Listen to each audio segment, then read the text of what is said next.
नमस्कार दोस्तों, स्वागत है आपका आपके चैनल कंपटीशन जीके ट्रिक में।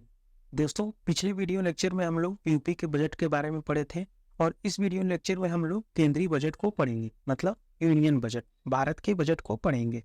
और यह बजट हमारा 2023-24 का होगा। यह वीडियो जो है यूपी पीसीएस के सभी एग्जाम के लिए और साथ ही साथ उत्तर प्रदेश पुलिस के अपकमिंग एग्जाम के लिए जो है महत्वपूर्ण है। इस वीडियो लेक्चर में हम लोग बजट के बारे में एक-एक करके सारी चीज़ें पढ़ेंगे और बजट की स्टैटिक और करंट अफेयर की चीज़ों को इंक्लूड करते हुए पढ़ेंगे। तो चलिए हम जो है कि वीडियो को बिना देरी किए स्टार्ट करते हैं। इसमें मैं आपको दिखाना चाहूँ कि अभी हाल ही में यूपी पीसीएस एपीएस के एग्ज़ाम में बजट से संबंधित एक क्वेश्चन पूछे गए जो कि स्टैटिक से थे। तो आप देख सकते हैं यहाँ यही क्वेश्चन था। अगर आपका सेट जो है ए होगा तो आपका 27वां नंबर का क्वेश्चन होगा जिसमें पूछा गया था कि बजट अधिनियम के निम्नलिखित चरणों को सही क्रम में रखिए। तो असल में आपसे बजट से नहीं पूछा गया था, ये बजट ही था, लेकिन जो है स्टैटिक चीज़ें पूछी गई थी कि बजट में सबसे पहले क्या चीज़ें होती हैं, फिर उसके बाद कौन-सा क्रम होता है। तो आप देख सकते हैं कि इसका क्रम यही है। तो इसको अभी हम लोग पढ़ेंगे। तो चलिए हम शुरू से शुरू करते हैं। अब देखिए, भारत में वित्त मंत्री ने वर्ष 2024 के लोकसभा चुनाव से पहले अंतिम केंद्रीय बजट 2023-24 को प्रस्तुत किया। तो भारत में बजट कौन पेश करता है? तो वित्त मंत्री। और यह हमारा जो बजट बजट था यह केंद्रीय बजट है और लोकसभा चुनाव आपको पता है 2024 में होने वाले हैं। तो इससे पहले जो है यह अंतिम बजट है। तो ध्यान रखिएगा, सरकार का जो है अंतिम बजट है। इसका सरकार का, वर्तमान सरकार की। अब देखिए, बजट और संवैधानिक प्रावधानों को पढ़ लेते हैं। तो बजट जो है हमारे संविधान के अनुच्छेद 112 में सम्मिलित है। वर्ड जो बजट, असल में संविधान में बजट वर्ड का उल्लेख है ही नहीं। अगर हम बात करें कौन से आर्टिकल में बजट की बात कही गई है, तो अनुच्छेद जो है 112 में। और जो है बजट की जगह पर वार्षिक वित्तीय विवरण शब्द का प्रयोग किया गया है, बजट शब्द का प्रयोग नहीं किया गया है। तो आपको याद रखना है, अगर आपके एग्जाम में पूछा जाए कि संविधान में क्या बजट शब्द का प्रयोग किया गया है, तो बजट शब्द का प्रयोग नहीं किया गया है। उसकी जगह पर वार्षिक वित्तीय विवरण, एनुअल फाइनेंशियल स्टेटमेंट शब्द यूज किया गया है। तो पढ़िए, भारतीय संविधान के अनुच्छेद 112 के अनुसार एक वर्ष के केंद्रीय बजट को वार्षिक वित्तीय विवरण कहा जाता है। ये बात आप याद रखिए। अब देखिए, यह एक वित्तीय वर्ष में सरकार की अनुमानित प्राप्तियों और व्यय का विवरण होता है। यह क्या होता है? प्राप्तियों और व्यय का पूरा विवरण होता है, जो चालू वर्ष में 1 अप्रैल से शुरू होकर अगले वर्ष 31 मार्च तक समाप्त होता है। तो याद रखिएगा, सरकार का या आरबीआई का जो वित्तीय वर्ष होता है, यह भी एग्जाम में इकोनॉमिक में पूछा गया क्वेश्चन है कि वित्तीय वर्ष कब से कब स्टार्ट होता है। तो वित्तीय वर्ष 1 अप्रैल से शुरू होता है और 31 मार्च तक चलता है। तो अभी जो है आप देख रहे हैं जनवरी चल रहा है, तो फरवरी मार्च में 31 मार्च को यह बजट खत्म हो जाएगा।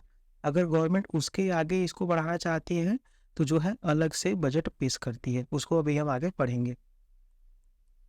अब देखिए, समग्र रूप से बजट में निम्नलिखित बिंदुओं को शामिल किया जाता है। तो बजट में कौन कौन सी बिंदुएं होती हैं? तो देखिए, राजस्व और पूंजी प्राप्तियों का अनुमान होता है। बजट में क्या होता है? राजस्व और पूंजी प्राप्तियों का अनुमान होता है। अभी हमने देखा कि अनुमानित प्राप्तियों और व्यय का विवरण है।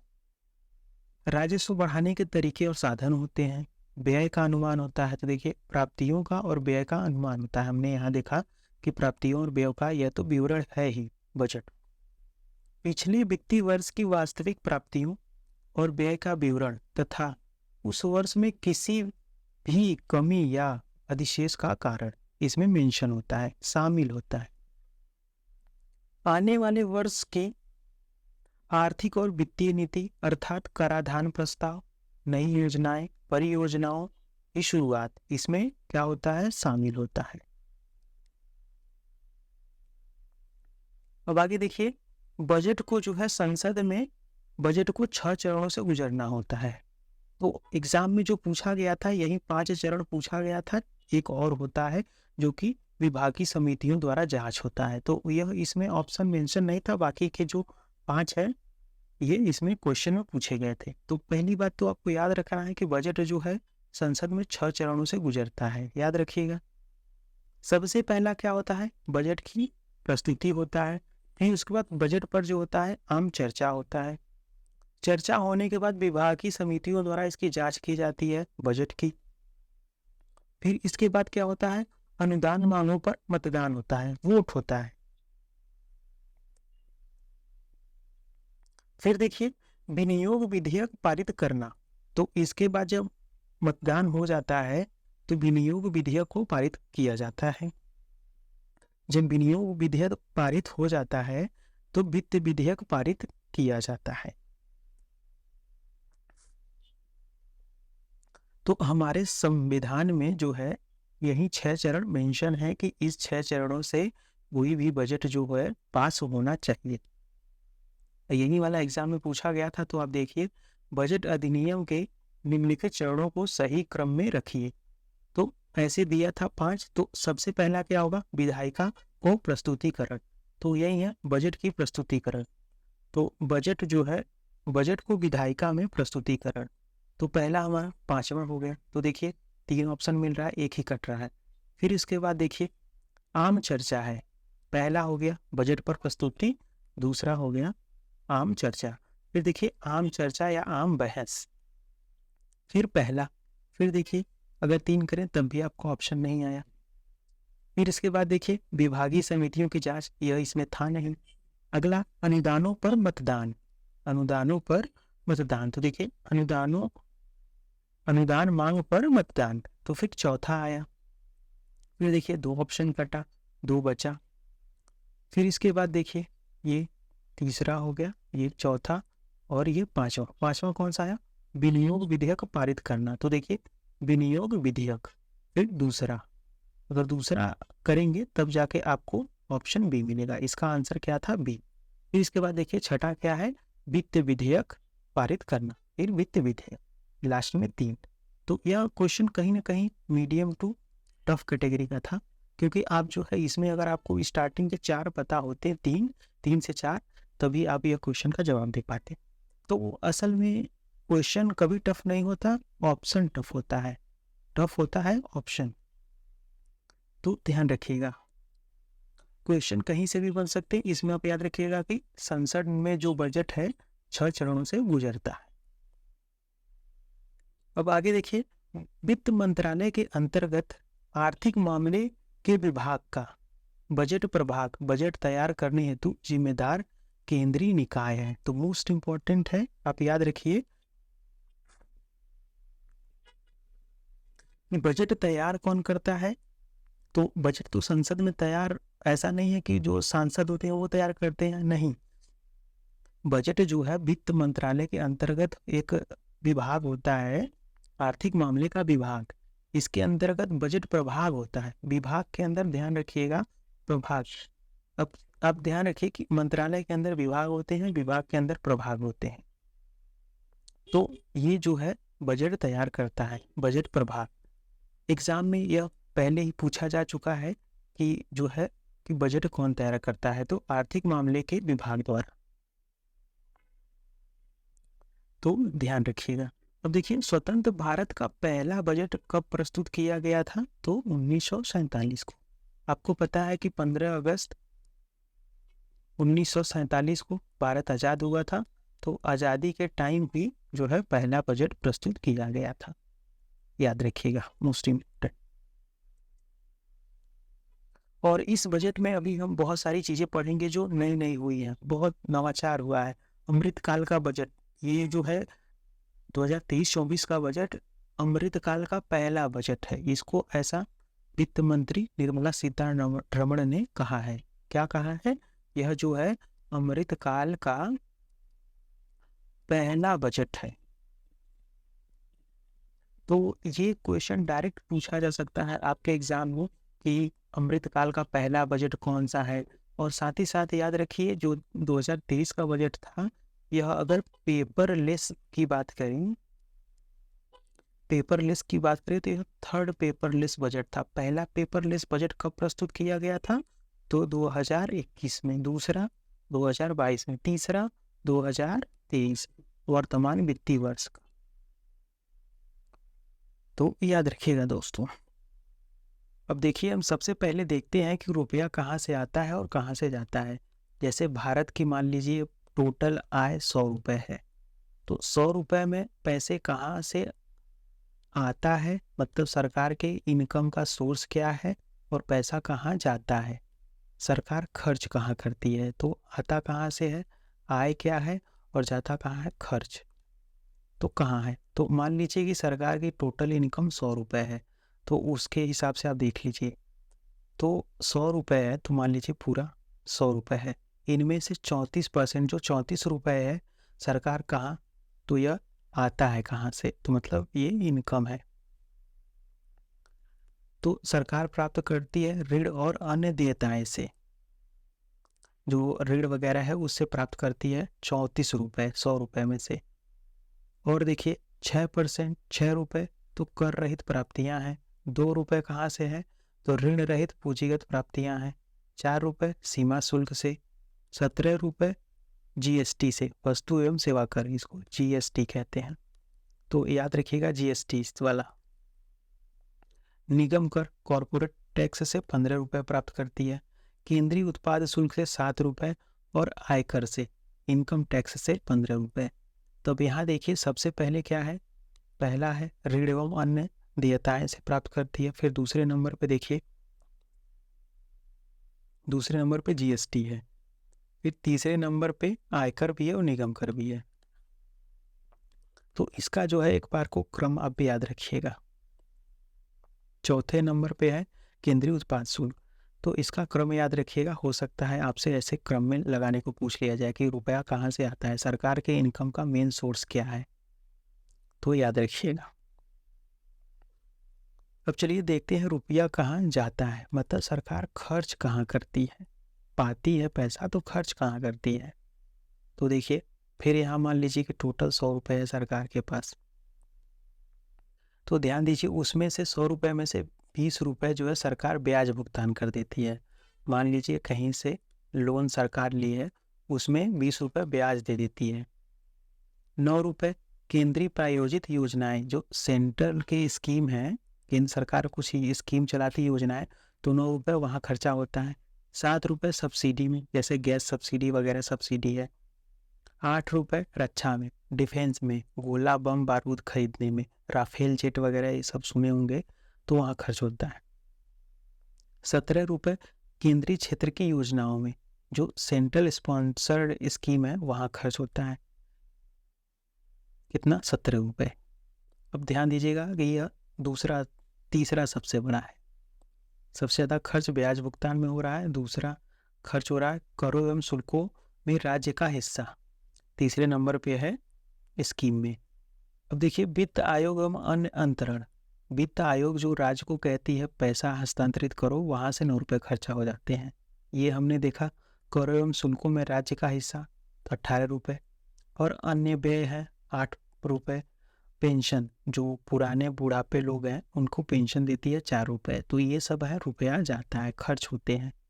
अब यहाँ से आप ध्यान दीजिएगा कि सबसे पहला, अगर आपको एग्जाम में क्रोनोलॉजी सेट करने को दे दे, और मोस्टली एग्जाम में ऐसे ही क्वेश्चन यहाँ से आते हैं, तो सबसे पहला जो सबसे ज़्यादा रुपए खर्च हो रहे हैं तो ब्याज भुगतान में हो रहा है।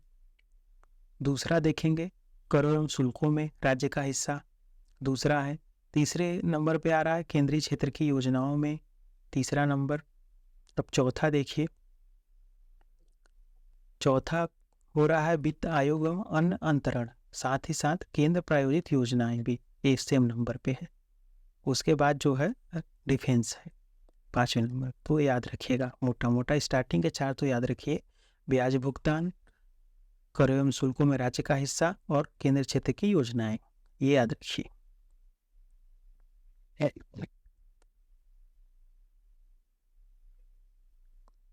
अब आगे चलिए हम जो है कि बजट के मेन टॉपिक पे बढ़ते हैं। तो देखिए केंद्रीय बजट 2023-24 का मुख्य विषय क्या था, तो समावेशी विकास पर ध्यान केंद्रित करना, जो विशेष रूप से सबका साथ सबका विकास की अवधारणा को प्रोत्साहित करता है। इसमें शामिल क्या है, तो देखिए किसान, महिला, युवा, अनुसूचित जाति, अनुसूचित जनजाति, पिछड़ा वर्ग, दिव्यांगजन और आर्थिक रूप से कमजोर वर्ग इसमें शामिल थे। वंचितों को समग्र प्राथमिकता, मतलब वंचित लोगों को वरीयता दिया जाएगा। जम्मू कश्मीर और लद्दाख एवं पूर्वोत्तर क्षेत्र, नॉर्थ ईस्ट, जैसे असम, मेघालय, त्रिपुरा, मिजोरम, ये सब राज्य, पूर्वोत्तर क्षेत्र के केंद्र शासित प्रदेशों पर भी निरंतर ध्यान केंद्रित किया गया है। आगे बढ़िए। यह बजट 2019 में पहली बार अनावरण की गई द्विआयामी विकास रणनीति की तर्ज पर है। तो मोस्ट इंपॉर्टेंट आपको यहीं पर मिल गया कि पहली बार अनावरण की गई द्विआयामी बजट कब है, कौन थी, तो 2019 की बजट थी। तो इसको स्टार मार्क कीजिए। निजी क्षेत्र को प्रोत्साहन देकर रोजगार सृजन करना और विकास को आगे बढ़ाना। न्यूनतम सरकार, अधिकतम शासन, मिनिमम गवर्नमेंट, मैक्सिमम गवर्नेंस। पूंजीगत परिव्यय, देखिए कॉपेक्स इसको कहते हैं, पूंजीगत परिव्यय को। पूंजीगत परिव्यय को बढ़ाना और विनिवेश के माध्यम से अधिक राजस्व जुटाना। विनिवेश का हिंदी होता है डिसइन्वेस्टमेंट। अब देखिए, अब इसका विनिवेश का मतलब आप समझ गए, इसको नहीं समझ में आ रहा है तो सरकार जैसे अपनी हिस्सेदारी, मान लीजिए कि एक कंपनी है सेल, इसमें सरकार अपनी, अगर मान लीजिए रेलवे ही है, रेलवे में सरकार की 100% हिस्सेदारी है। सरकार अगर किसी प्राइवेट को 20% बेच के पैसा कमाए तो उसे कहते हैं विनिवेश। इसी के माध्यम से राजस्व जुटाना चाहती है सरकार। ये तो चीज़ें आपको अच्छे से पता होगी। बजट की मुख्य उपलब्धियां क्या है, तो पढ़िए।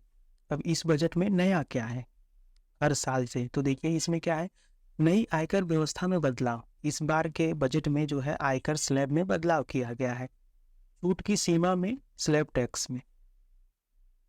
पूंजी निवेश परिव्यय में 33% की वृद्धि का प्रस्ताव किया गया है।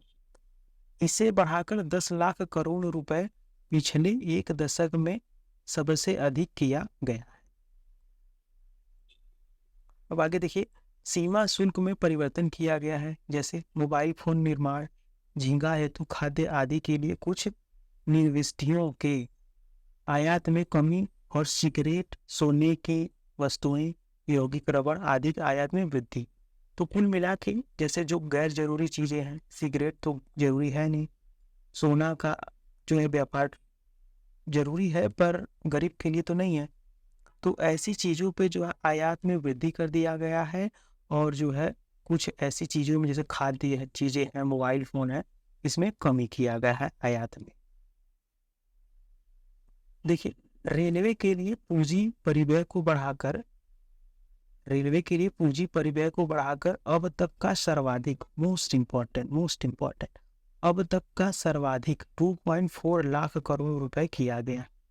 तो अभी तक का जो ये बजट है रेलवे में सबसे ज़्यादा खर्च के लिए प्रदान किया गया है। कितना? 2.4 लाख करोड़ रुपए। इसको स्टार मार्क कर लीजिए। डायरेक्ट पूछा जा सकता है कि रेलवे में सरकार कितनी पूंजी परिव्यय कर रही है। क्यों? क्योंकि अब तक का सर्वाधिक व्यय है। तो स्टार मार्क लगाइए, याद रखिएगा, डायरेक्ट क्वेश्चन है ये। अब आगे बढ़िए। देखिए, अमृतकाल के लिए बजट का विजन क्या है। अभी हमने देखा कि ऊपर हमने बताया कि भारत के वित्त मंत्री ने इसे अमृतकाल का पहला बजट कहा है। तो वैसे ही इम्पोर्टेंट हो गया कि अमृतकाल का पहला बजट कौन सा है, तो 2023-24 का बजट। अमृतकाल का विजन एक सशक्त और समावेशी अर्थव्यवस्था है जो एक मजबूत वित्तीय क्षेत्र के साथ प्रौद्योगिकी संचालित और ज्ञान आधारित है। अमृतकाल के लिए विजन क्या क्या है, तो पढ़िए। देखिए, युवा वर्ग पर विशेष ध्यान देते हुए नागरिकों के लिए अवसर, रोजगार सृजन में वृद्धि, सुदृढ़ और स्थिर वृहत आर्थिक वातावरण, ये अमृतकाल के विजन है। कुल मिला के युवा वर्ग पे ध्यान देना है, रोजगार में वृद्धि करना है और आर्थिक वातावरण को बनाना है।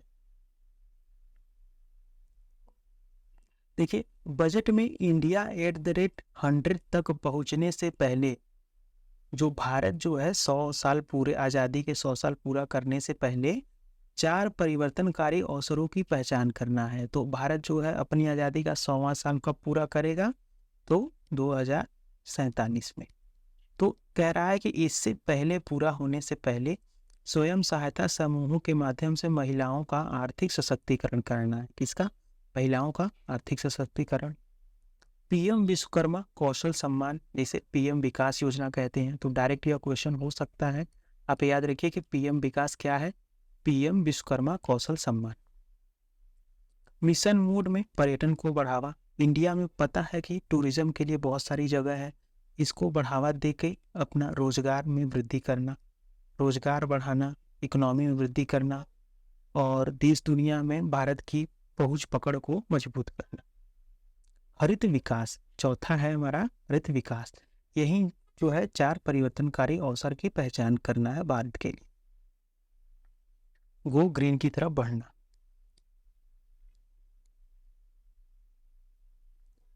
अब आगे देखिए, बजट 2023-24 की प्राथमिकताएं क्या क्या हैं। तो इसे कहा गया है सप्तर्षि। याद रखिएगा, सप्तर्षि।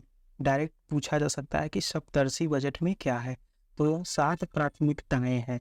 अब ये प्राथमिकताएं क्या क्या है? तो देखिए, पहला समावेशी विकास हो गया, दूसरा अवसंरचना और निवेश, तीसरा हो गया क्षमता उभारना, चौथा हरित विकास, अभी हमने ऊपर देखा, पांचवा वित्तीय क्षेत्र, छठा युवा शक्ति, सातवां हो गया अंतिम छोर तक पहुंचना, जो गरीब लोग हैं गरीब लोग तक पहुंचना, अंतिम छोर तक पहुंचना।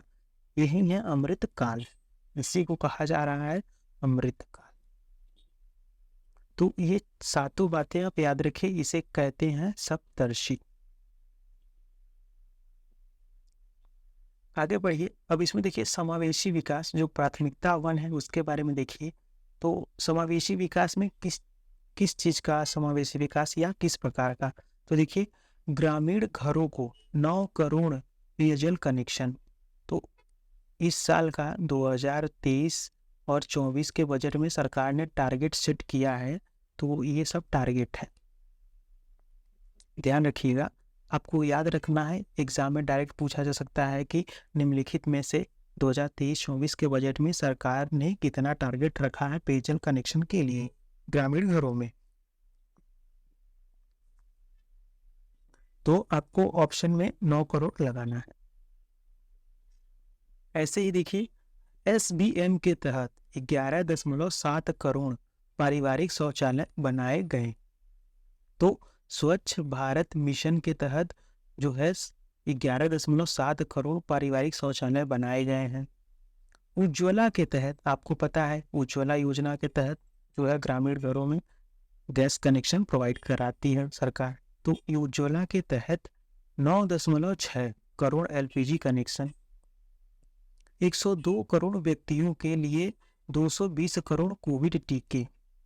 अब ऐसे ही देखिए, 47.8 करोड़ पीएम जन धन बैंक खाते। और देखिए आगे, पीएमएसबीवाई और पीएमजेजेवाई के तहत 44.6 करोड़ व्यक्तियों के लिए बीमा कवर। और आगे देखिए, पीएम किसान के तहत 11.4 करोड़ से अधिक किसानों के लिए 2.2 लाख करोड़ का नगदी अंतरण। अब ये नगदी अंतरण मतलब डायरेक्ट बेनिफिट ट्रांसफर, इसको डीबीटी कहते हैं। तो ये सारे हो गए हमारे प्राथमिकता 1 के अंतर्गत समावेशी विकास के तत्व। अब आगे चलिए देखिए, अब ऐसे देखिए कृषि के अंतर्गत, तो डिजिटल सार्वजनिक अवसंरचना, ओपन सोर्स, ओपन स्टैंडर्ड और इंटर ऑपरेबल पब्लिक बेनिफिट के तौर पर कृषि के लिए डिजिटल सार्वजनिक अवसंरचना विकसित की जाएगी, जिसके निम्नलिखित परिणाम होंगे। तो क्या परिणाम होंगे इसके? तो देखिए, समावेशी किसान केंद्रित समाधान, फसल योजना स्वास्थ्य के लिए प्रासंगिक सूचना सेवाएं, कृषि इनपुट ऋण और बीमा तक बेहतर पहुंच, और कृषि प्रौद्योगिकी उद्योग और स्टार्टअप का विकास समर्थन। तो ये सारे कृषि के होंगे परिणाम। ऐसे देखिए, कृषि स्टार्टअप के लिए वित्त पोषण करेगी सरकार। इसमें क्या है, तो ग्रामीण क्षेत्रों में युवा उद्यमियों द्वारा कृषि स्टार्टअप को प्रोत्साहित करने के लिए कृषि त्वरित जो है कोष की स्थापना की जाएगी। तो याद रखिए, कृषि त्वरक कोष की स्थापना की जाएगी कृषि स्टार्टअप के लिए वित्त पोषण के लिए, कृषि स्टार्टअप के वित्त पोषण के लिए। अब देखिए, कृषि ऋण के लिए क्या किया जाएगा, तो पशुपालन, डेयरी और मत्स्य पालन पर ध्यान देने के लिए कृषि ऋण लक्ष्य को बढ़ाकर जो है अब 20 लाख करोड़ रुपए किया जाएगा। और इसके अंतर्गत मछुआरों के लिए, मछली विक्रेताओं और एमएसएमई के लिए 6,000 करोड़ रुपए के लक्षित निवेश के साथ पीएम मत्स्य संपदा योजना की एक नई उप योजना की शुरुआत की जाएगी। तो याद रखिएगा, जो है पीएम मत्स्य संपदा योजना की नई उप योजना शुरुआत की जाएगी। अब ऐसे ही थोड़ा थोड़ा देख लीजिए, बागवानी के लिए भी है, तो आत्मनिर्भर स्वच्छ पादप कार्यक्रम का शुभारंभ जो है 2,200 करोड़ रुपए के प्रारंभिक परिव्यय के साथ उच्च गुणवत्ता वाली बागवानी फसल हेतु रोग मुक्त तथा गुणवत्तापूर्ण पौध सामग्री की उपलब्धता बढ़ाने के उद्देश्य से किया जाएगा। और ऐसे देखिए, कद्दन के लिए, तो भारत को श्री अन्न, पोषक तत्व और कद्दन के लिए, तो ये अनाज हो गया, इसका मतलब है पोषक तत्व, पोषक अनाज या कद्दन। तो देखिए, भारत को श्री अन्न हेतु एक वैश्विक केंद्र बनाने के लिए भारतीय कद्दन अनुसंधान संस्थान हैदराबाद को अंतर्राष्ट्रीय स्तर पर सर्वोत्तम प्रथाओं, अनुसंधान एवं प्रौद्योगिकियों को साझा करने हेतु उत्कृष्टता केंद्र के रूप में समर्थन दिया जाएगा। और आगे देखिए, कृषि सहकारी समितियां, तो सहकार से समृद्धि के दृष्टिकोण को पूरा करने के लिए सरकार अगले 5 वर्षों में विकेंद्रीकृत भंडारण क्षमता स्थापित करने और कवर न किए गए गांवों में कई सहकारी समितियों की स्थापना करने की योजना बना रही है। तो यहाँ आपको मेन बातें याद रखनी है कि सहकार से समृद्धि दृष्टिकोण किससे संबंधित है, तो कृषि सहकारी समितियों से। याद रखिएगा ये बातें। अब आगे देखिए, शिक्षा और कौशल पर, तो इसमें क्या सरकार कर रही है, तो जिला शिक्षा और प्रशिक्षण संस्थानों के जरिए शिक्षक जो है प्रशिक्षण का पुनरुद्धार किया जाएगा। बच्चों और किशोरों के लिए राष्ट्रीय डिजिटल पुस्तकालय की स्थापना। और देखिए आगे, पंचायत और वार्ड स्तरों पर पुस्तकालय खोलने के लिए राज्य को प्रोत्साहित किया जाएगा। ऐसे ही स्वास्थ्य के लिए देखिए, तो वर्ष 2014 में स्थापित मौजूदा 157 चिकित्सा महाविद्यालयों के साथ ही 157 ही नए नर्सिंग कॉलेज खोले जाएंगे। तो याद रखिएगा, 157 नए नर्सिंग कॉलेज खोलने की इसमें बात कही गई है इस बजट में। साथ ही साथ देखिए, वर्ष 2047 तक सिकल सेल एनीमिया के उन्मूलन हेतु, अब देखिए आपको पता है कि 2047 तक भारत की आज़ादी के 100 साल पूरे हो जाएंगे। तो 2047 तक सिकल सेल एनीमिया, यह बीमारी है आरबीसी से संबंधित, आरबीसी के उन्मूलन हेतु एक कार्यक्रम शुरू किया जाएगा, जिसमें शामिल होंगे, क्या शामिल होंगे, जागरूकता बढ़ाया जाएगा। प्रभावित आदिवासी क्षेत्रों में 7 करोड़ लोगों जिसकी आयु 0 से 40 वर्ष के बीच में होगी, इनका क्या होगा, यूनिवर्सल स्क्रीनिंग होगा। केंद्र और राज्यों के सहयोगात्मक प्रयासों के माध्यम से परामर्श होगा। अब ध्यान दीजिए कि सिकल सेल एनीमिया कैसी बीमारी है, तो आपको बताया कि आरबीसी से संबंधित बीमारी है। इसमें क्या होता है, आपको पता है कि आरबीसी का आकार क्या होता है, ऐसे गोला, लेकिन सिकल सेल एनीमिया में क्या होता है कि ये जो आरबीसी की आकार होती है ऐसे हो जाती है, ये जो है गोल न होके हाशिए की आकार की हो जाती है, सिकल टाइप की। तो इसमें यही प्रॉब्लम होती है। और जो सिकल सेल एनीमिया होता है, यह मोस्टली आदिवासियों में होता है और इसको आदिवासियों के बीमारी के नाम से भी जाना जाता है। तो ध्यान रखिएगा। और आपकी जानकारी के लिए बता दूं कि अगर बजट में यह बात की गई है सिकल सेल एनीमिया की, तो अभी हाल ही में गवर्नमेंट ने जो है, हमारे प्रधानमंत्री ने, हमारे पीएम ने मध्य प्रदेश के जो है शहडोल जगह से यह सिकल सेल एनीमिया उन्मूलन कार्यक्रम की शुरुआत की है। अभी हाल ही की न्यूज है, तो याद रखिएगा। आगे देखिए, सबका साथ सबका विकास, समावेशी विकास। इसमें स्वास्थ्य हमने देखा कि 157 नए नर्सिंग कॉलेज खोलने की बात कही गई है। सिकल सेल एनीमिया उन्मूलन की बात कही गई है। अब देखिए, फार्मास्यूटिकल विकास अनुसंधान को बढ़ावा देने हेतु नया कार्यक्रम शुरू करना। तो फार्मास्यूटिकल विकास के लिए जो है अनुसंधान को बढ़ावा देने के लिए नया कार्यक्रम चलाया जाएगा। ऐसे ही ICMR की चुनिंदा प्रयोगशालाओं में सुविधाओं के जरिए सरकारी और निजी संयुक्त चिकित्सा अनुसंधान को प्रोत्साहित करना। अब देखिए, हमारा जो दूसरी प्राथमिकता है क्या थी? अंतिम छोर तक पहुंचना। तो इसमें क्या है? नया आकांक्षी ब्लॉक कार्यक्रम। आपको पता है कि इसके पहले आकांक्षी ब्लॉक कार्यक्रम के पहले सरकार चलाती थी आकांक्षी जिला कार्यक्रम। तो देखिए, आकांक्षी जिला कार्यक्रम की सफलता के आधार पर आकांक्षी ब्लॉक कार्यक्रम हाल ही में 500 ब्लॉकों को कवर करने हेतु शुरू किया गया था। अब इसके बारे में आपको बता दें कि आकांक्षी जिला कार्यक्रम यह कौन चलाता था? तो इसको नीति आयोग द्वारा चलाया जाता था। और यह जो आकांक्षी ब्लॉक कार्यक्रम है यह भी चलाया जाता है। तो इसमें क्या है कि ब्लॉक स्तर पे कार्य होता है, इसमें जिला स्तर पे होता था। अब इसमें क्या क्या देखा जाता था, इसका उद्देश्य क्या था? तो देखिए, स्वास्थ्य, पोषण, शिक्षा, कृषि, जल संसाधन, वित्तीय समावेशन, कौशल विकास और बुनियादी ढांचे जैसे कई क्षेत्रों के प्रदर्शन में सुधार करना। तो जो ही आकांक्षी कार्यक्रम है इसका उद्देश्य क्या था? तो इन सब स्तरों पे सुधार करना। अब अगर अगला कार्यक्रम देखिए, प्रधानमंत्री कमजोर जनजातीय समूह PVTG विकास मिशन। अब यह क्या है देखिए, तो विशेष रूप से कमजोर जनजातीय समूहों, इनको कहते हैं PVTG, की सामाजिक आर्थिक स्थितियों में सुधार हेतु प्रधानमंत्री PVTG विकास मिशन शुरू किया जाएगा। तो याद रखिएगा। और अपने इंडिया में बात करें PVTG ग्रुप की, तो यह अभी जो है 75+ है। यह एग्जाम में एक बार UPSC एग्जाम में UPSC में पूछा गया था। अब ऐसे ही देखिए, अब इसके माध्यम से क्या किया जाएगा? तो बस्तियों को जो है कि सुरक्षित आवास मुहैया कराया जाएगा, परिवारों को, बस्तियों को। पेयजल की सुविधा, स्वच्छता, शिक्षा, स्वास्थ्य, सड़क, दूरसंचार, कनेक्टिविटी, स्थायी आजीविका के अवसर तक बेहतर पहुंच बनाया जाएगा।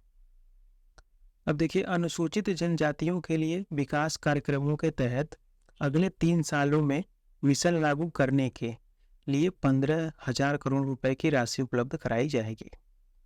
और देखिए, साथ ही साथ जो है केंद्र जो है 3.5 लाख आदिवासी छात्रों की सेवा करने वाले 740 एकलव्य मॉडल आवासीय विद्यालयों, जिसको EMRS कहते हैं, के लिए 38,800 शिक्षकों और सहायक कर्मचारियों की भर्ती करेगी।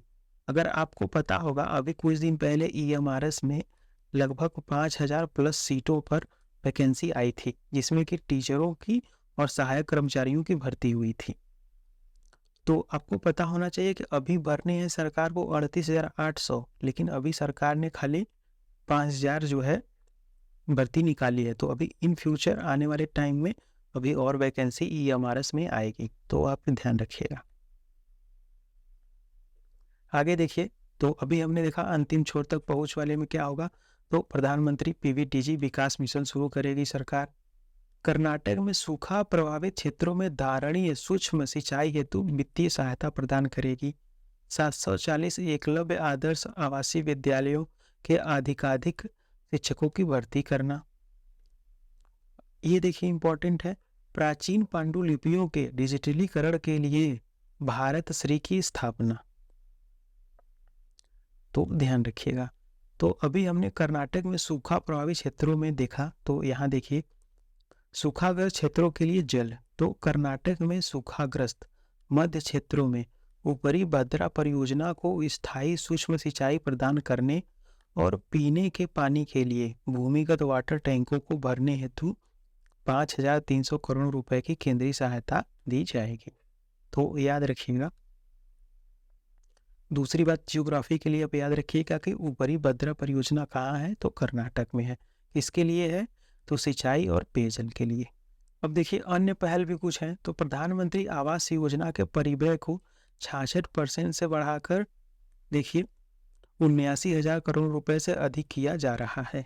साथ ही साथ पहले चरण में 1 लाख प्राचीन शिलालेखों के डिजिटलीकरण के साथ एक डिजिटल एपिग्राफी संग्रहालय में साझा, देखिए भारत साझा शिलालेख, जिसको भारत श्री कहा जा रहा है, तो भारत साझा शिलालेख की स्थापना किया जाएगा।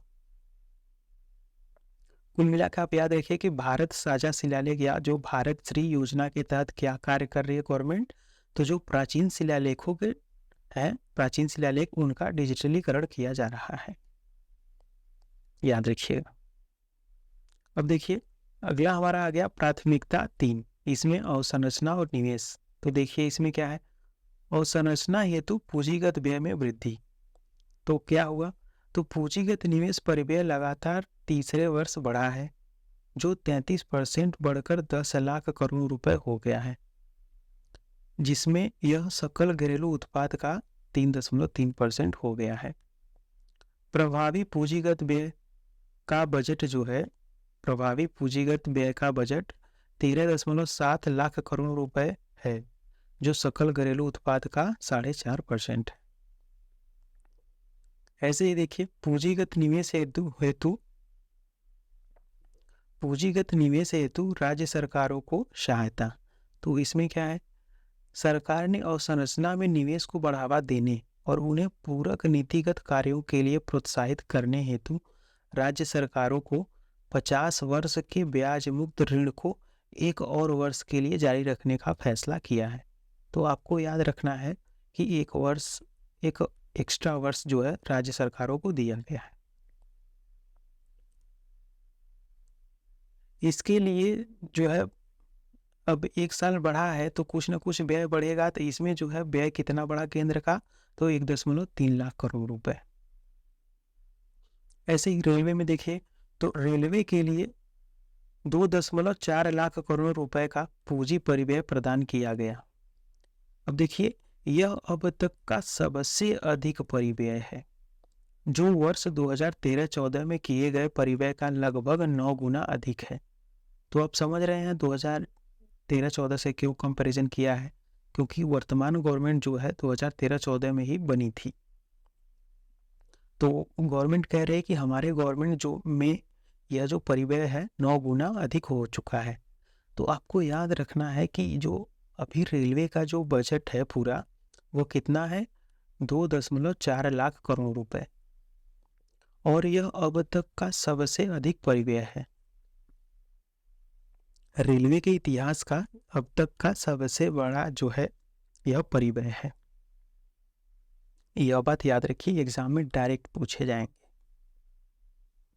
अब देखिए विमानन के लिए, तो क्षेत्रीय हवाई संपर्क में सुधार हेतु 50 अतिरिक्त हवाई अड्डे, हेलीपोर्ट, वाटर एरोड्रोम और उन्नत लैंडिंग ग्राउंड का जो है पुनर्विकास किया जाएगा।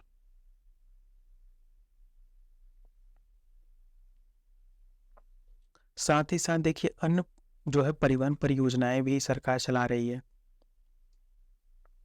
तो देखिए निजी स्रोतों से 15,000 करोड़ रुपए सहित 75,000 करोड़ रुपए के निवेश के साथ बंदरगाहों, कोयला, इस्पात, उर्वरक, खाद्यान्न उद्योगों के लिए अंतिम छोर तक पहुंच हेतु 100 महत्वपूर्ण परिवहन बुनियादी ढांचा परियोजनाओं की पहचान की गई है।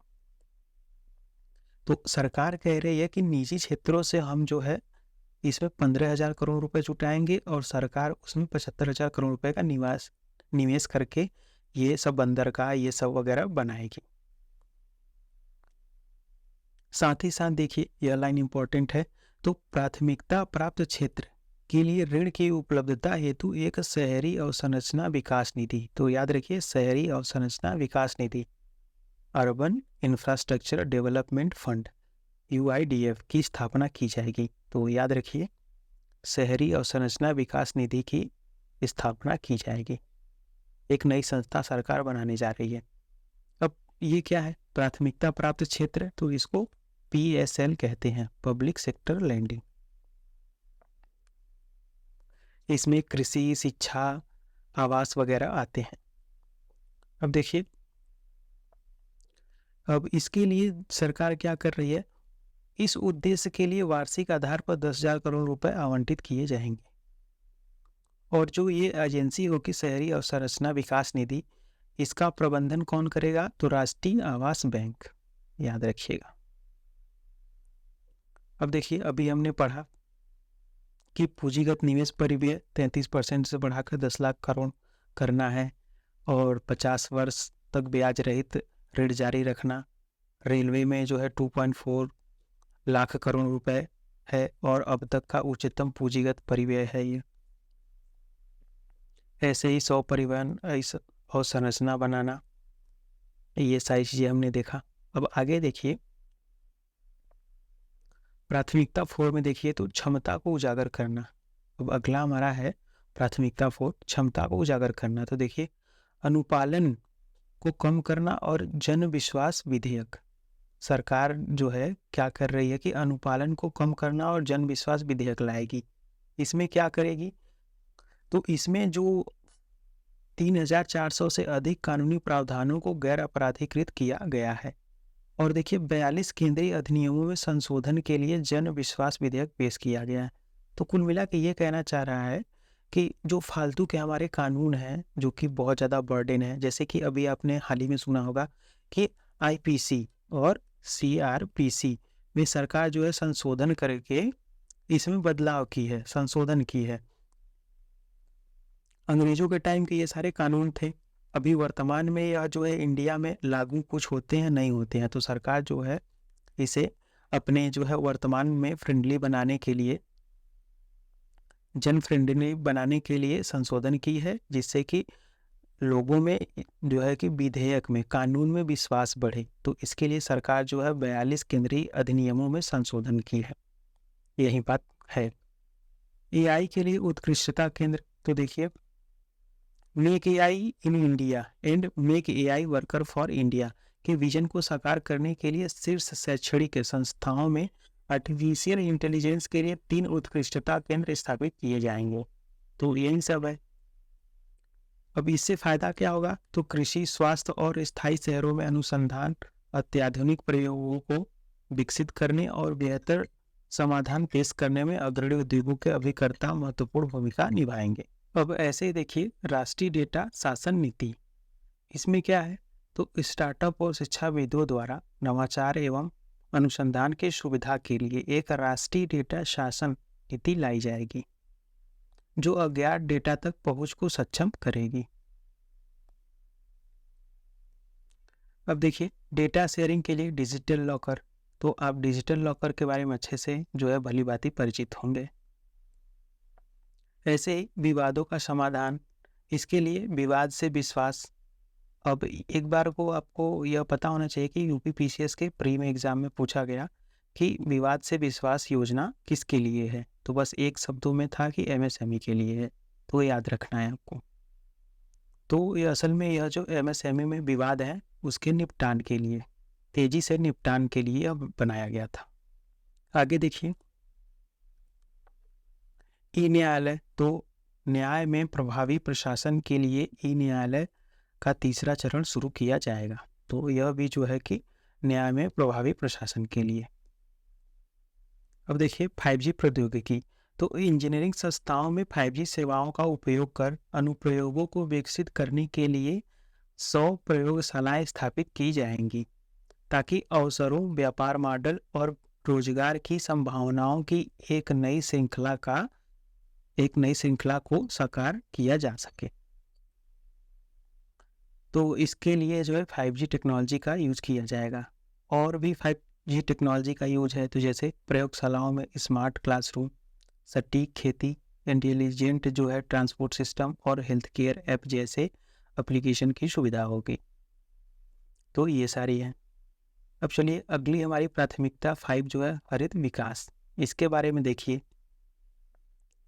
अब यह क्या है, तो इसमें देखिए हरित ऋण कार्यक्रम, सरकार जो है कि संभरणी कार्यों को प्रोत्साहित करने के लिए ईपीए के तहत अधिसूचित किया जाना है। पीएम प्रणाम की शुरुआत की जाएगी। तो अब यह इम्पॉर्टेंट है, ध्यान दीजिएगा कि यह पीएम जो प्रणाम है क्या है। तो राज्यों, संघ राज्य क्षेत्रों को वैकल्पिक उर्वरकों के उपयोग को बढ़ावा देने के लिए प्रोत्साहन मिलेगा। अब इसमें क्या है, जो है कि वैकल्पिक उर्वरक, जैसे पीएम जो प्रणाम है यह योजना इसके लिए है, तो हम जो अभी वर्तमान में यूरिया वगैरह खाद यूज करते हैं केमिकल, तो इसमें जो है वैकल्पिक उर्वरक का यूज करना, जैसे ऑर्गेनिक टाइप का। तो ध्यान रखिएगा, यह एग्जाम में डायरेक्ट पूछा जा सकता है कि पीएम जो प्रणाम है योजना किससे संबंधित है, तो याद रखिए। साथ ही साथ देखिए 500 नए अपशिष्ट से धन संयंत्र। अब इसके लिए योजना आई थी गोवर्धन स्कीम। तो देखिए चक्रीय अर्थव्यवस्था को बढ़ावा देने के लिए गोवर्धन स्कीम के तहत स्थापित किए जाने हैं।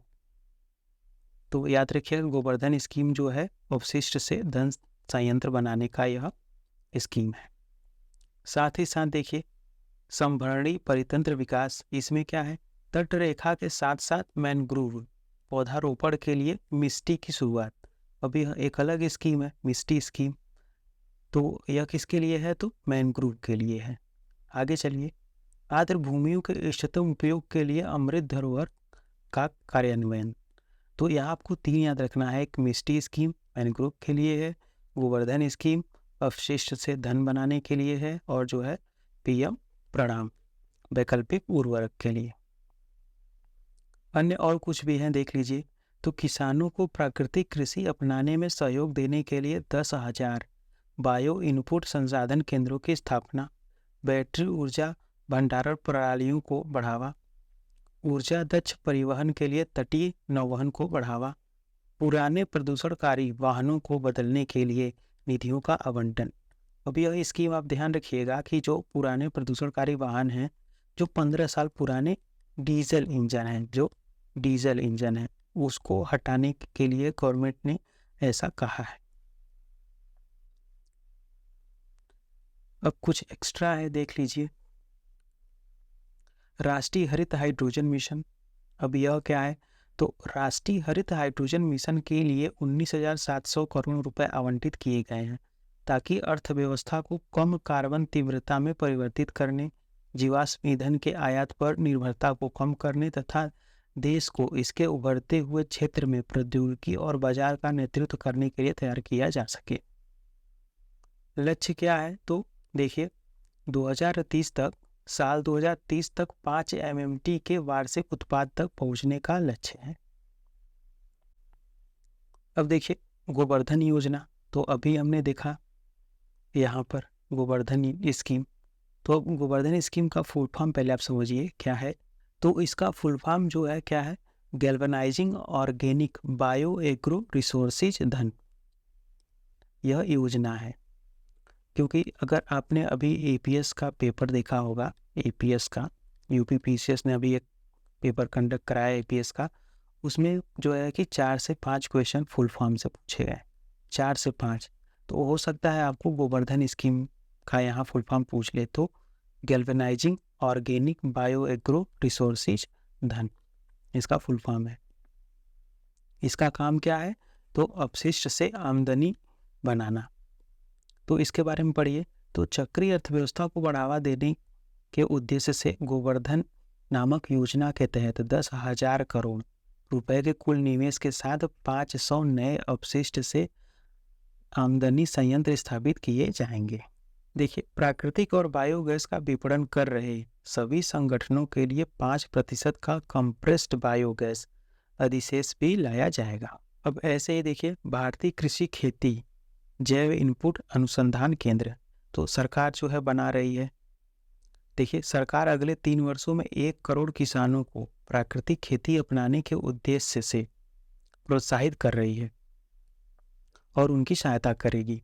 इसके लिए राष्ट्रीय स्तर पर वितरित सूक्ष्म उर्वरक एवं कीटनाशक विनिर्माण नेटवर्क तैयार करते हुए 10,000 बायो इनपुट संस्थान केंद्र स्थापित करेगी। अगला देखिए हरित ऊर्जा में अन्य निवेश भी कुछ हैं। तो सरकार जो है इसमें 35,000 करोड़ रुपए की निवेश करेगी। किसके लिए? हरित ऊर्जा में।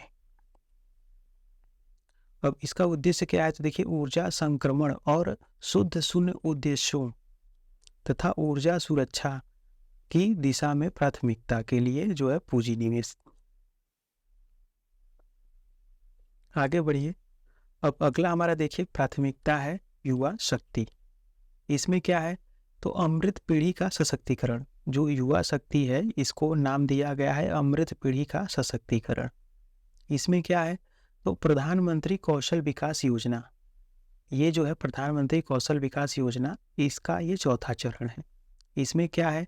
तो ऑनलाइन जॉब प्रशिक्षण, उद्योग साझेदारी, नए युग के पाठ्यक्रम जैसे कोडिंग, एआई, रोबोटिक्स, अब मेकाट्रॉनिक्स, 3D प्रिंटिंग, ड्रोन, इन सारी चीज़ों के लिए जो है प्रशिक्षण दिया जाएगा।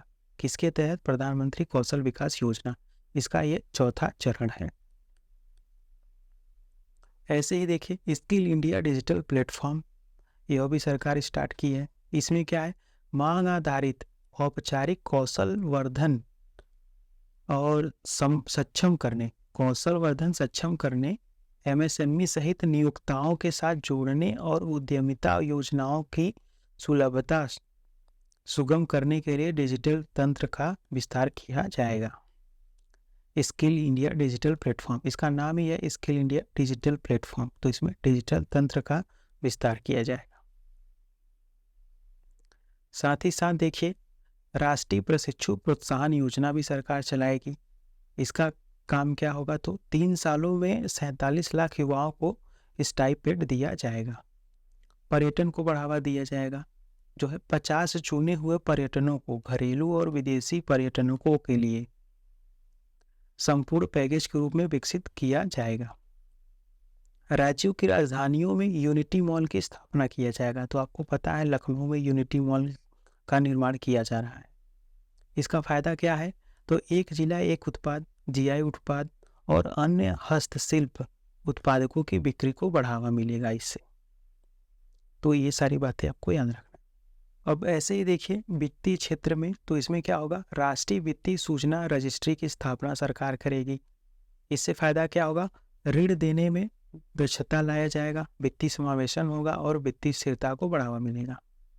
ऐसे ही केंद्रीय डेटा संसाधन केंद्र की स्थापना भी किया जाएगा। महिला सम्मान बचत पत्र, अब इसमें क्या है? तो महिलाओं के लिए 2 लाख तक की राशि जमा करने की सुविधा के साथ अब 2 वर्ष की अवधि के लिए एक बारगी नई लघु बचत योजना है ये। वरिष्ठ नागरिकों के लिए लाभ है। तो क्या लाभ है? देखिए वरिष्ठ नागरिक बचत योजना के लिए अधिकतम जमा राशि को 15 लाख बढ़ा के अब 30 लाख कर दिया गया है। अब यहाँ देखिए MSME के लिए ऋण गारंटी स्कीम है। तो 2 लाख करोड़ का अतिरिक्त संपार्श्विक मुक्त गारंटी युक्त ऋण प्रदान करने के लिए संवर्धित स्कीम के तहत देखिए कॉर्पस निधि का विस्तार, तो कॉर्पस निधि का विस्तार किया जाएगा। अब आगे देखिए राज्यों को राजकोषीय घाटे की अनुमति है। तो कितना है? राज्यों को अपने सकल राज्य घरेलू उत्पाद का 3.5% घाटा रखने की अनुमति है। इस राशि का जो आधा % है विशेष रूप से विद्युत क्षेत्रों में सुधार के लिए निर्धारित है। तो यह बात ध्यान दीजिए कि सरकार, जो राज्य सरकारें हैं, उनको अपने कुल घाटे का जो है टोटल GDP का 3.5% घाटा रखने की अनुमति है। मतलब आप जो है खुल के पैसे को खर्च कर सकते हैं योजनाओं में, स्कीम में, लोगों को वेलफेयर के लिए। लेकिन ये जो 3.5% का घाटा हो रहा है, इसमें जो है आधा % का घाटा आपको विद्युत क्षेत्र में सुधार के लिए निर्धारित करना होगा। तो ये बातें ध्यान रखिएगा, इम्पोर्टेंट है, एग्जाम में डायरेक्ट क्वेश्चन पूछे जा सकते हैं। कितनी अनुमति है सरकार, राज्य सरकार को? तो 3.5% का घाटा, और इसमें से आधा % का घाटा विद्युत क्षेत्र में सुधार के लिए निर्धारित है। अब देखिए संशोधित अनुमान 2022-23 का, पिछले वर्ष का। तो देखिए पिछले वर्ष में कुल प्राप्तियां उधार को छोड़कर कितना थी? तो 24.3 लाख करोड़ रुपए। इसमें शुद्ध कर प्राप्तियां कितनी थी? तो 20.9 लाख करोड़ रुपए। कुल व्यय देखिए तो 41.9 लाख करोड़ रुपए था। इसमें पूंजीगत व्यय कितना था? तो 7.3 लाख करोड़ रुपए। अब यहाँ इंपॉर्टेंट है, यह ध्यान रखिएगा कि राजकोषीय घाटा कितना था? तो जीडीपी का 6.4% था। तो यह आपको जानने के लिए ध्यान रखना है। एग्जाम में बार बार यह प्रश्न पूछे जाते हैं कि राजकोषीय घाटा जो है कितना है। तो 2022 में कितना था? 6.4%। लेकिन अब हमें याद रखना है बजट अनुमान 2023-24 का। हो सकता है पिछले साल का भी पूछ ले, तो आप याद रखिए। अब इस साल का देखिए, तो देखिए बजट 2023-24 में कुल प्राप्तियां और कुल व्यय क्रमशः कितना है? तो 27.2 लाख करोड़ रुपए। यह कितना है? कुल प्राप्तियां हैं। और कुल व्यय कितना है? तो 45 लाख करोड़ रुपए होने का अनुमान लगाया गया है। अब देखिए निवल कर प्राप्तियां कितना है? तो 23.3 लाख करोड़ रुपए रहने का अनुमान है। राजकोषीय घाटा जीडीपी के 5.9% रहने का अनुमान है।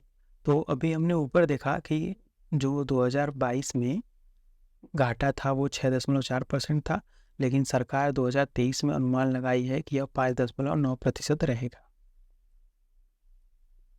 अब देखिए वर्ष 2023-24 में राजकोषीय घाटे का वित्तीय पोषण करने के लिए दिनांकित प्रतिभूतियों से निवल बाजार उधारियां 11.8 लाख करोड़ रुपए होने का अनुमान है। और ऐसे ये सब देखिए पोल बच्चन है, ये इंपॉर्टेंट है। देखिए साथ ही सरकार 2025-26 तक राजकोषीय घाटे को 4.5% से कम करने के लिए इस योजना पर अडिग रहने हेतु प्रतिबद्ध है। तो सरकार चाहती है कि जो हमारा 5.9% जीडीपी का घाटा है राजकोषीय, यह 2025-26 तक 4.5% हो जाए। तो यह याद रखिएगा ये लाइन। अब ऐसे देखिए घाटे की प्रवृत्तियां, तो अभी हमने ऊपर देखा, तो देखिए 2021-22 में कितना राजकोषीय घाटा था? 6.7%। अब इस टाइम जो है 2023-24 में बजट में अनुमान कितना लगाया गया है? तो 5.9%।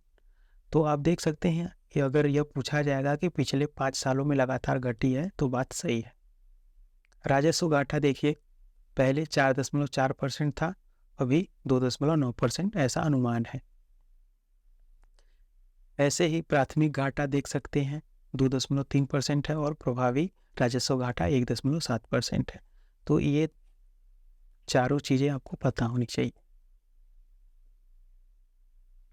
राजकोषीय घाटा कितना है अनुमान इस बजट में? तो 5.9% है।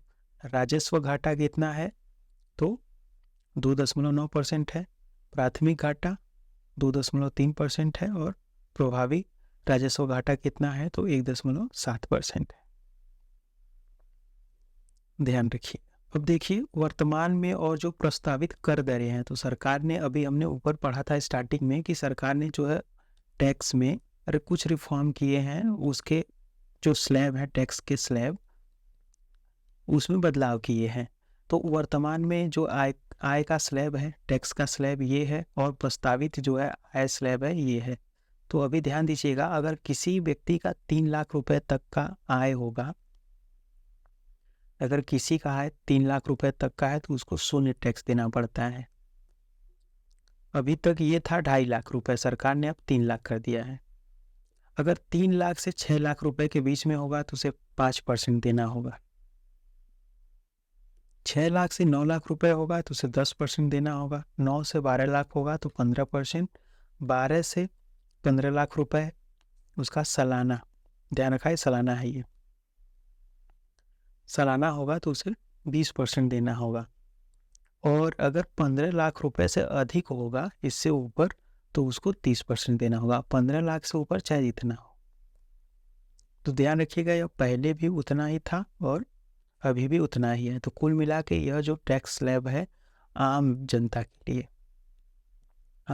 के लिए सुधार किया गया है। तो ध्यान रखिएगा।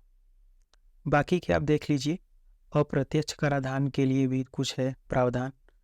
तो सीमा शुल्क में देखिए, वस्त्र, कृषि के अलावा अन्य सामानों हेतु मूल सीमा शुल्क दरों की संख्या 21 से घटाकर 13 कर दी गई है। मतलब पहले 21 वस्तुओं पर जो है सीमा शुल्क लगता था, अब घट के 13।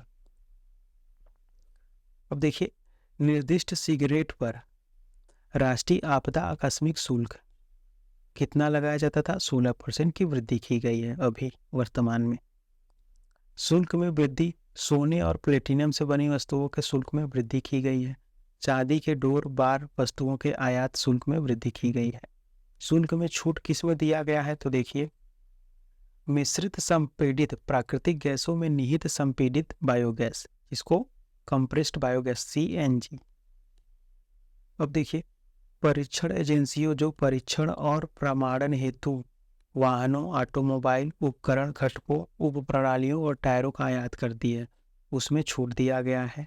तो इन सब सारी चीज़ों में जो है छूट दिया गया है। जैसे रासायनिक उद्योग में प्रयुक्त विकृत एथिल अल्कोहल, ये सारी चीज़ों में, लिथियम आयन बैटरियों में।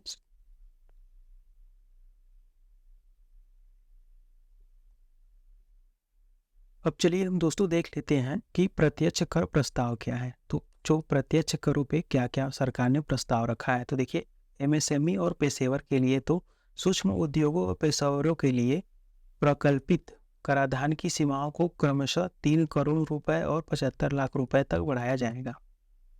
सहकारिता के लिए विनिर्माण गतिविधियां शुरू करने के लिए नई सहकारी समितियों को 15% की कम कॉरपोरेट कर का लाभ। सहकारी समितियों को TDS के लिए नगदी आहरण पर 3 करोड़ रुपए की जो है उच्च सीमा। स्टार्टअप के लिए तो स्टार्टअप द्वारा आयकर लाभ प्राप्त करने की जो तारीख है वो बढ़ाकर 31 मार्च 2024 कर दिया गया है। आवासीय घरों में किए गए निवेश पर पूंजीगत लाभों से कटौती की सीमा 10 करोड़ रुपए है। अग्निवीरों को अग्निवीर कॉर्पस फंड से मिलने वाले भुगतान में टैक्स से छूट, तो यह याद रखिएगा। अब ये हमने जो है प्रत्यक्ष कर डायरेक्ट टैक्स के बारे में देखा। अब हम इनडायरेक्ट टैक्स के बारे में देखेंगे। और प्रत्यक्ष कर प्रस्ताव तो समुद्री उत्पाद पर देखिए, तो देखिए यहाँ पर श्रिम्प फीड के घरेलू विनिर्माण के लिए जो है मुख्य इनपुट कर शुल्क में कमी किया गया है। प्रयोगशाला निर्मित हीरा, इनके विनिर्माण में प्रयुक्त बीजों पर सीमा शुल्क को घटाया जाएगा। बहुमूल्य धातुओं पर तो सोना और प्लेटिनम से बने सामानों पर सीमा शुल्क में वृद्धि किया जाएगा। चांदी से निर्मित डोरे बार सामानों पर आयात शुल्क में वृद्धि। देखिए, सम्मिश्रित रबड़ पर बेसिक शुल्क को बढ़ाकर 10% से अब 25% कर दिया गया है। सिगरेट देखिए, विनिर्दिष्ट सिगरेट पर आपदा प्रबंधन आकस्मिक शुल्क लगभग 16% वृद्धि की गई है। तो दोस्तों, हमारा वीडियो जो है यहीं पर समाप्त होता है। हम लोगों ने केंद्रीय बजट के सारे जो महत्वपूर्ण टॉपिक हैं उनको एक एक करके देख लिया। वीडियो आपको कैसा लगा कमेंट करके जरूर बताइएगा। वीडियो अच्छा लगा तो वीडियो को लाइक कीजिए। धन्यवाद दोस्तों।